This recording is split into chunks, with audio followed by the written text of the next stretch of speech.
hoy vamos a pensar un poquito el tema de los ejemplos, cuestiones que tienen que ver con el diálogo y cuestiones que lamentablemente no observamos repetidamente en los últimos años, ¿no? O en las últimas décadas. Quizás en las últimas décadas esto se va agravando. Y vamos a tomar hoy como disparador algo que sucedió hace algunas semanas atrás, ¿no? En el Congreso de la Nación. Gritos, amenazas, alguien que tira un vaso de agua, una mujer que le tira un vaso de agua a otra. Bueno, evidentemente cuando pensamos a veces, ¿no? Y hablamos sobre diálogo en la familia, hablamos sobre códigos de convivencia en las escuelas, hablamos sobre respeto y muchos adultos, ¿no? Les exigimos a los pibes, a los adolescentes, bueno, mirá, cómo se tratan entre ellos, qué pasa con las agresiones verbales, las malas palabras, las palabrotas, y claro, vamos olvidándonos que los ejemplos por lo general siempre descienden de arriba hacia abajo, ¿no? Una sociedad conducida por líderes positivos para esa misma estructura social son aquellos que dan el ejemplo, ¿no? En una familia, y bueno, siempre el ejemplo son los adultos de la casa, ¿no? Mamá, papá, los abuelos. En un país, en un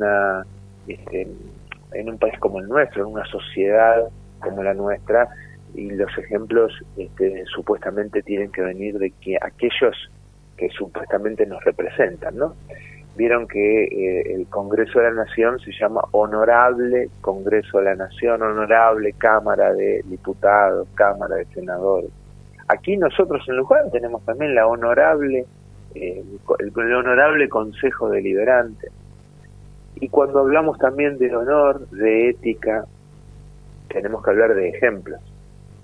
Y entonces la reflexión arranca con esta cuestión, ¿no? ¿Cómo vamos a pedir ejemplos si quienes tienen que darnos, o a dónde vamos a pedir esos ejemplos, si quienes tendrían que darlo de una forma honorable, ética, están a los gritos, a los maltratos? Si la violencia, la chicana, las formas, si querés, bajas, ¿no? Casi de calle o de potrero, se ejercen y se filman y se transmiten en directo. Y este congreso que de alguna manera termina siendo casi un coliseo romano, ¿no? Inclusive hay tribunas donde la gente, aquellos que no son ni diputados ni senadores, ¿no? La militancia política, esas estructuras militantes gritan, aplauden, dan vítores cuando una persona maltrata a otra y cuando el otro le devuelve la agresión. Y la verdad que es un espectáculo muy, muy triste. No vamos a decir que solamente se da en la Argentina, ¿no? Lamentablemente se da en muchas situaciones a nivel global, pero bueno, nosotros vivimos aquí y nuestras carencias y nuestras crisis las tenemos y las transitamos aquí en nuestra sociedad. Entonces, frente a eso, bueno, primero habrá que ver, y lo que decimos siempre, ¿no? Esos representantes, esos diputados, esos senadores, o estos concejales que en cada lugar hay, en cada municipio hay, no son de Marte, no son de Saturno, no son de una lejana galaxia, son parte integrante de nuestra sociedad, y entonces eso nos interpela o nos debe interpelar a cada uno de nosotros y nosotras.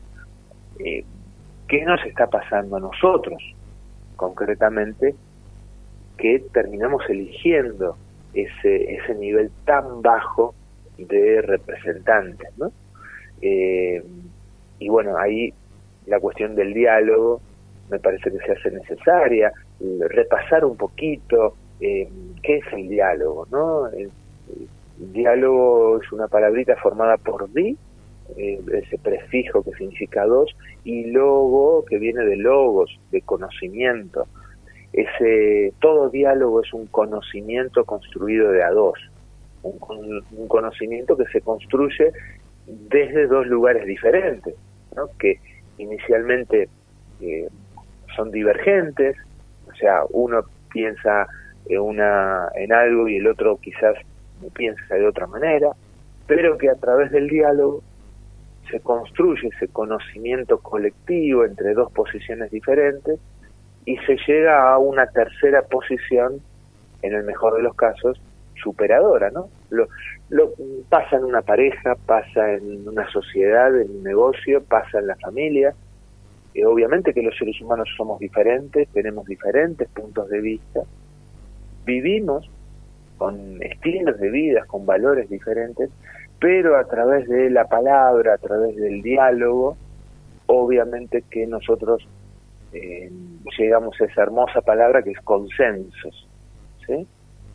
Cuando de alguna manera dos posiciones antagónicas logran algunos puntos en común, logran algunos consensos, y sobre eso andar, ¿no? y solucionar conflictos, que en última instancia para eso nosotros les pagamos a los concejales, a los diputados, a los senadores, es decir, para que se pongan de acuerdo en los temas importantes a resolver en nuestra sociedad. Pero claro, si en el recinto donde supuestamente se deben poner de acuerdo es un ring, es un coliseo romano, hasta con aplaudidores y gente que grita, la situación se pone un poco más compleja, ¿no? Y también no debemos caer en algo que desde aquí Alejandro siempre decimos. Es muy fácil echar la culpa, es la casta política, y es parte de eso es verdad, sí, es esa casta política que nos ha traído hasta esta realidad, ¿sí? Pero también somos nosotros, no solamente ellos, porque a ellos les ponemos nosotros allí, y también como expresión, podríamos decir, social y cultural, nos interpela a nosotros como sociedad, como estructura pequeña.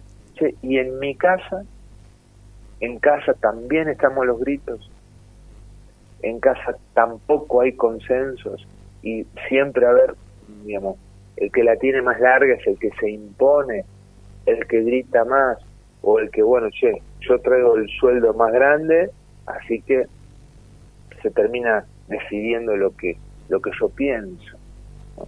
Y eso está lindo porque nos invita por ahí a pensar desde abajo, ¿no? Como diría don Alfredo Citarrosa, la verdadera revolución crece desde el pie, ¿no? Va desde abajo hacia arriba, y creo yo que cuando nosotros vemos que si los de arriba están, el nivel humano, cognitivo, profesional, intelectual es tan bajo, obviamente es porque desde abajo también tenemos el mismo nivel cognitivo, intelectual, moral, ético. Entonces nosotros tenemos que intentar modificar desde abajo, desde lo que pasa en casa, en la familia, a mí mismo. Me cuestiono yo mismo, ¿cómo soy cuando voy a la verdulería? Soy medio patotero, soy maltrato al empleado porque, bueno, él que es un empleado, yo trabajo en la empresa y este es un empleaducho. ¿Cómo soy en mis vínculos sociales laborales, con mis compañeros de trabajo, de oficina? ¿Cómo soy con mis hijas, con mis hijos? Promuevo el diálogo, promuevo el consenso, promuevo aunque pensemos diferentes, vamos a ver si nos ponemos de acuerdo en casa, en la familia, con mi amigo.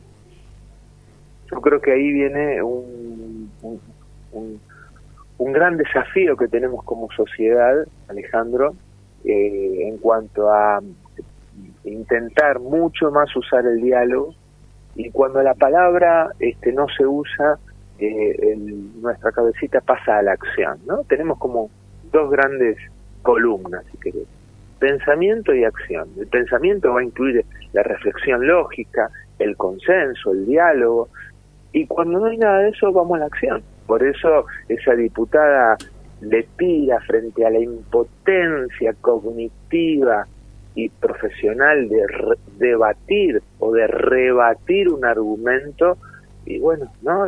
Se le cierran los puños y entonces, digamos, ¿no? Tira una piña, tira un vaso de agua, escupe,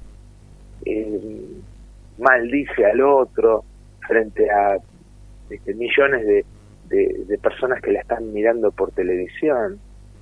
O sea, la violencia, la falta de diálogo exhibe la impotencia cognitiva, la impotencia argumentativa.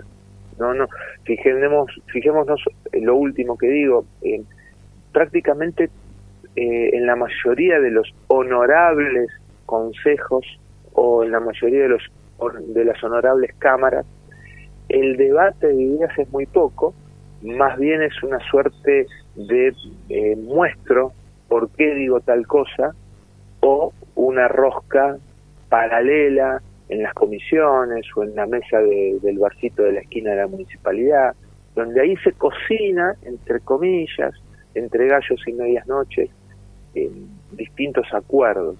Pero esos lugares donde de alguna manera nosotros les pagamos los sueldos para que debatan, para que entre distintos equipos técnicos lleguen a una idea superadora para mejorar la calidad de vida o para resolver un problema que una provincia o que un país o que una región tiene, eso no termina sucediendo.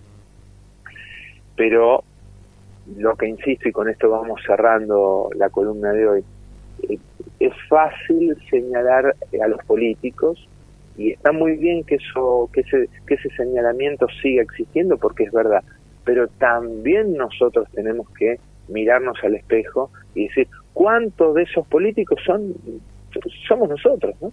O sea, cuántos de esas reacciones de intolerancia, de falta de diálogo, de prepotencia o de arreglo debajo de la mesa, eso también refleja nuestra sociedad, ¿no? Y entonces ahí está el llamado a poder debatir más en casa, charlar, ponernos de acuerdo, escuchar más a los pibes, escuchar más a los viejos, escucharnos más entre nosotros, una práctica democrática tan saludable y que tanto hace falta, querido Ana. Sí, señor, usted lo ha dicho. Gracias, Esteban, por una nueva entrega. Buena semana y nos reencontramos el lunes próximo. Hasta el lunes, buena semana para todos y todas. Chau, chau. El psicoanalista Esteban Gómez con nosotros cada lunes, transitando juntos esta nueva temporada, la 10ª de Primera Mañana.